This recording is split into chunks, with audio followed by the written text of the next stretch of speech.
চোর সন্দেহে যুবককে লাইট পোস্টে বেঁধে মারধরের অভিযোগ উঠেছে বীরভূমের সিউড়িতে। মঙ্গলবার রাতে সিউড়ির মল্লিকপুরের চাঙ্গুরিয়ায় যুবককে ঘোরাফেরা করতে দেখে সন্দেহ হয় স্থানীয়দের। এরপরেই ওই যুবককে লাইট পোস্টে বেঁধে রেখে মারধর শুরু করেন স্থানীয়রা।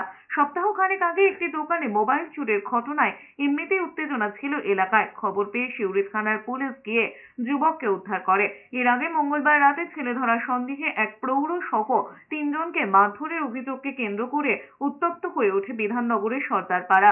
উদ্ধার করতে গিয়ে স্থানীয়দের বাধার মুখে পড়ে পুলিশ। স্থানীয়দের অভিযোগ, অচেনা ওই ব্যক্তিরা 7 বছরের ছেলেকে জানলা দিয়ে ডাকে। এরপরে আচমকাই একটি বাড়িতে ঢুকে পড়ে। সন্দেহ হতেই এলাকার লোকজন জমায়েত করে মারধর শুরু করে। যদিও নির্যাতিতদের দাবি এক ব্যক্তির ঠিকানা খোঁজ করছিলেন তারা। খবর পেয়ে এলাকায় পুলিশ পৌঁছয়। আহতদের উদ্ধার করতে গেলে বাধার মুখে পড়তে হয়েছে পুলিশকে। পুলিশ যে তুলে নিয়ে গেছে, যে আমার যে ছেলেটা তুলে নিয়ে যাবে না, পুলিশ যে কি করতে পারে, ওকে তুলে নিয়ে যদি ছেড়ে দেয়। তখন নিয়ে এসে এখানে ঢুকছি, তখন দেখি উনি আমার জেঠু জানলার সামনে থেকে আমার ভাইকে ডাকছে, ডেকে বলছে তাড়াতাড়ি আয়, এখান থেকে বেরাচ্ছে, তাড়াতাড়ি আয়,